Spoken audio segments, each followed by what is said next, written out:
Now today I brought this meal to show you what $6 buys you in New Mexico. And yes, the tortillas are cut in half because that would mean $8, $9.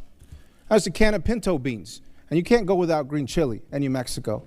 So this is what some kid somewhere out in rural New Mexico in my state gets to eat for $6 a day. That's breakfast, that is lunch, and that is dinner. Now, would you feed that to your own kids? Could you live off of $6 a day yourself? Probably not. Too many New Mexican families, especially those with young children, are already stretching every dollar and every meal. Taking food off of kids' plates while handing tax breaks to billionaires is just wrong. If you're not willing to eat on $6 a day, then don't you dare expect your children or the children in my district to do the same. This partisan legislation breaks that promise, and it'll leave rural communities in the dust, all in order to give these massive tax breaks to corporations and the ultra-wealthy. Under this partisan plan, it would cost the state of New Mexico around $255 million just in next year, and an estimated $2.4 billion over the next 10 years. Folks, we don't have that kind of money. That bill would force rural New Mexicans to choose between feeding their children or educating them, between building rural health care clinics or keeping small grocery stores open, and between supporting small farmers or feeding hungry seniors. Not in the name of fiscal responsibility, as some have claimed in this committee, or in order to reduce the national debt, because this bill and this entire bill does none of that, but simply to line the pockets of corporations and billionaires. Hungry people can't work, hungry kids can't learn, hungry families can't raise their children, and a hungry nation cannot prosper. New Mexican children, families, farmers, and rural communities should not be forced to pay for these reckless tax breaks for the wealthy. This committee has historically come together across party lines to support farmers and families. But today, I'm ashamed that we're throwing that legacy aside to gut SNAP, one of the most effective anti-hunger programs in our country. And I'm not just ashamed. Just like the constituents in my district, I'm angry. I'm angry because some members of this committee are taking food off the table from the families I represent in southern New Mexico. In my district, 1 in 4 families rely on SNAP to have something to eat every day. These are hardworking Americans, families that I've personally visited.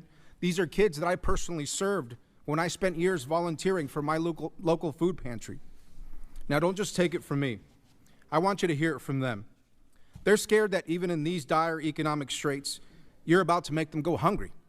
That's why they shared with me these empty plates. This includes an elder from Isleta Pueblo who relies on SNAP after chemotherapy and cancer treatment damaged her vision that prevents her from working.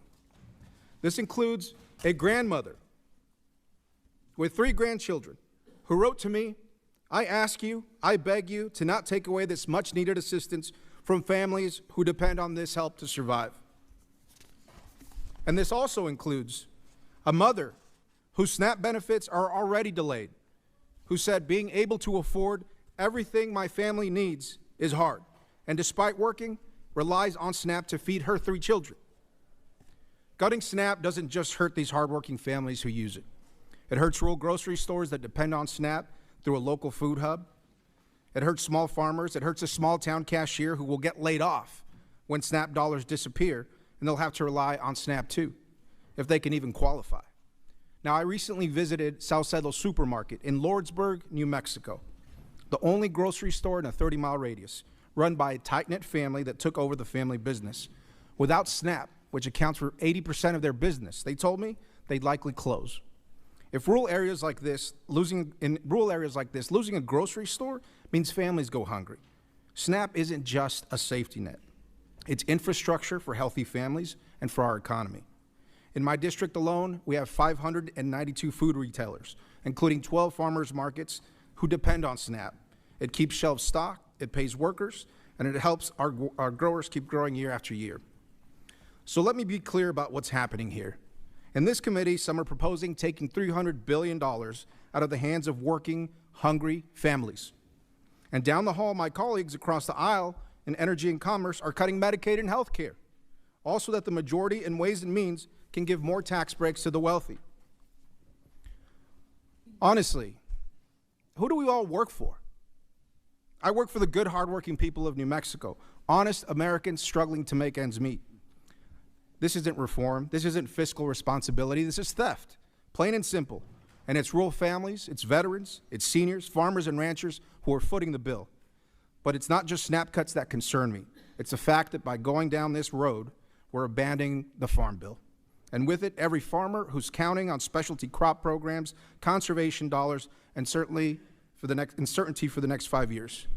Mr. Chairman, the people in my district didn't send me here to watch their livelihoods get turned into bargaining chips. They sent me here to fight for them, to fight for their basic needs, for rural businesses and for our farmers.